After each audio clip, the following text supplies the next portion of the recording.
Apa sih determinan dan inverse matrix itu?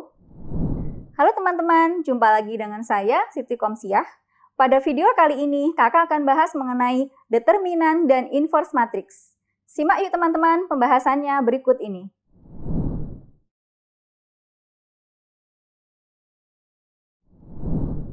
Pada materi yang terkait dengan determinan dan inverse matrix, pertama kita akan belajar mengenai cara menghitung determinan matrix, dilanjutkan dengan sifat-sifat apa saja yang berlaku pada suatu determinan matrix.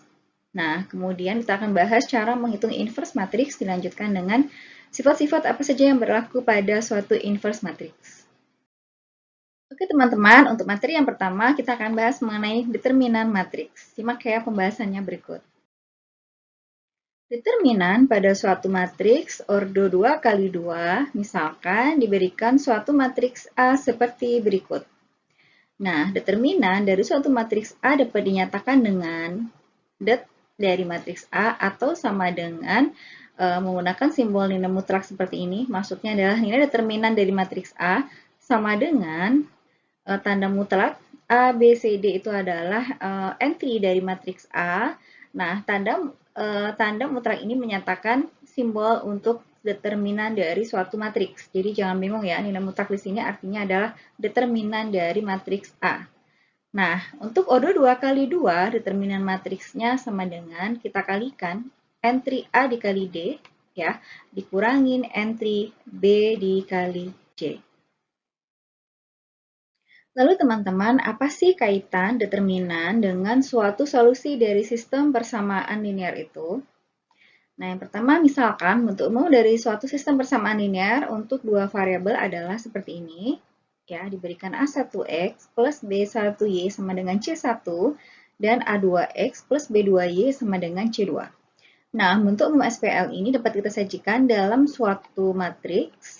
Nah, yang pertama ini adalah koefisien, ya. Entry ini adalah koefisien dari variabel X dan Y. Saya simbolkan misalkan matriks A. Kemudian X itu adalah variabel yang mau dicari nilainya. Dan nilai kanannya kita taruh di sini berupa vektor. Nah, selanjutnya solusi persamaan tersebut adalah untuk variabel X. Nilainya kita dapatkan dari, ini adalah determinan, di mana kolom 1 itu berisi nilai kanan dari sistem persamaan linearnya.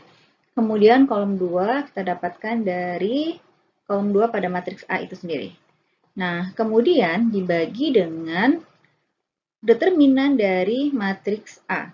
Ya, di sini kita lihat ini adalah entry dari matriks A. Selanjutnya, untuk nilai dari variabel Y kita dapatkan dari kolom 1 adalah kolom 1 dari matriks A. Kemudian kolom 2 kita dapatkan dari nilai kanan. Kita cari determinannya, kemudian dibagi dengan determinan dari matriks A, sama seperti rumus X tadi ya.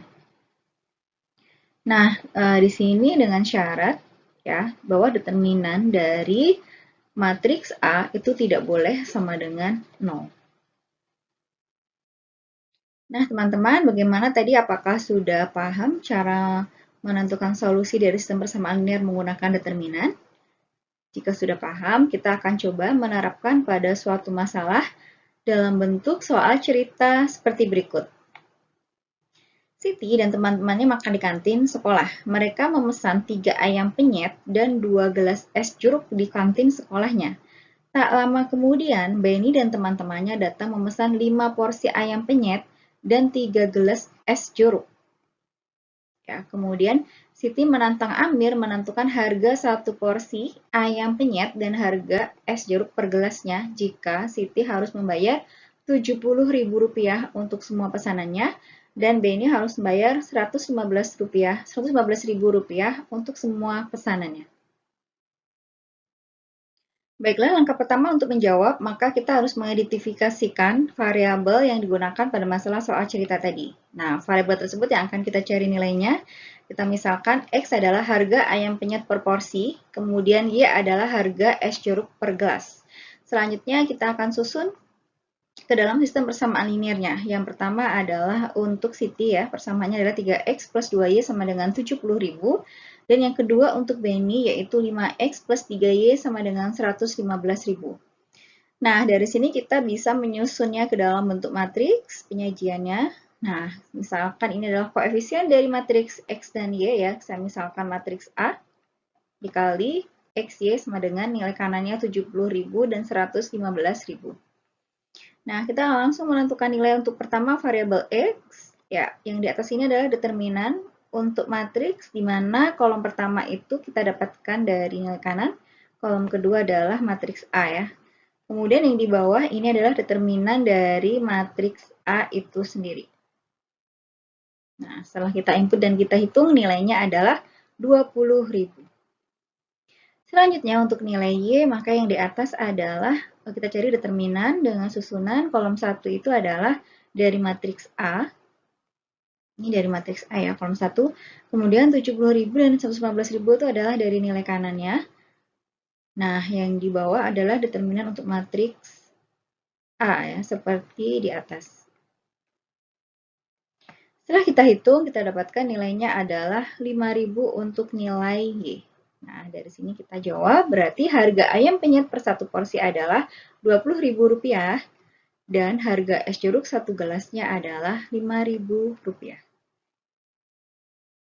Oke teman-teman, kita lanjutkan dengan sifat-sifat apa saja sih yang berlaku pada suatu determinan. Untuk sifat pertama yang berlaku pada suatu determinan adalah, misalkan matriks A dan B berordo M kali M, dengan M-nya adalah elemen himpunan bilangan asli. Kemudian jika determinan A disimbolkan seperti ini, dan juga determinan B disimbolkan seperti ini, ya, maka determinan dari A dikali B, jadi perkalian dua buah matriks A dan B, akan sama dengan determinan A, dicari dulu, dikali dengan determinan dari B. Selanjutnya, untuk sifat yang kedua, misalkan A dan B sama berordo M kali M dengan M-nya anggota himpunan bilangan asli, jika determinan dari A disimbolkan seperti ini, dan determinan A transpose disimbolkan seperti ini, maka determinan dari A akan sama dengan determinan dari A transpose. Dilanjutkan, sifat yang ketiga, misalkan matriks A dan B berordo M kali M dengan M-nya adalah anggota himpunan bilangan asli. Jika determinan A disimbolkan seperti ini, dan determinan dari A inverse ya disimbolkan seperti ini, maka determinan dari A inverse akan senilai dengan min 1 per determinan A. Nah, teman-teman, selanjutnya kita akan mencoba membuktikan sifat determinan yang pertama tadi ya, melalui contoh 1. Misalkan diberikan dua buah matriks A dan B seperti berikut. Nah, selanjutnya menggunakan cara yang pertama, kita akan menghitung dulu determinan dari matriks A. Masih ingat caranya tadi ya, kita kalikan silang. 3 dikali min 1, yaitu min 3. Kemudian kita kurangkan dengan 4 dikali min 2, yaitu min 8. Jadinya plus 8, kita dapatkan hasilnya 5. Selanjutnya akan kita hitung determinan untuk matriks B dengan cara yang sama ya. Kita kali silang, min 3 dikali min 1, yaitu 3. Kemudian dikurangkan dengan min 4 dikali min 2, yaitu 8. Hasilnya adalah min 5. Kemudian kita hitung determinan untuk matriks A dikali determinan matriks B itu sama dengan 5 dikali min 5 sama dengan min 25. Nah, selanjutnya menggunakan cara yang kedua, kita akan mengalihkan dulu matriks A dan B seperti berikut. Ya, ini adalah hasil perkalian untuk matriks A dan B. Nah, kemudian kita akan mencari determinan dari matriks hasil perkalian matriks A dan B. Seperti ini. Ya, determinannya sama dengan min 17 dikali 9, min 153,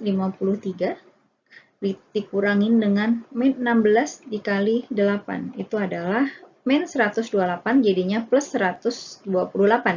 Kita dapatkan hasilnya min 25.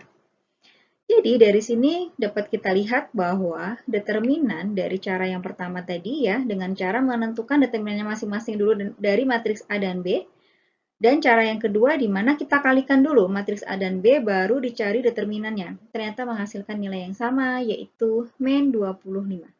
Gimana teman-teman? Sudah jelas kan ya untuk pembuktian sifat yang pertama? Selanjutnya teman-teman, pada contoh kedua ini kita akan mencoba membuktikan sifat determinan yang kedua tadi. Ya, misalkan diberikan suatu matriks A seperti ini. Nah, dari sini kita susun dulu A transposnya.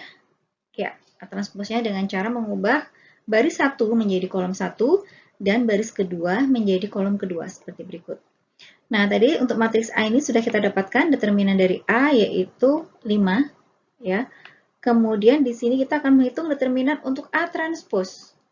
Ya, dengan cara yang sama kita kalikan silang 3 kali min 1 min 3 dikurangi min 2 dikali 4. Ya, jadinya min 8 jadi plus 8. Ternyata ya hasilnya adalah sama. Jadi dapat kita simpulkan bahwa determinan dari A itu sama dengan determinan dari A transpose.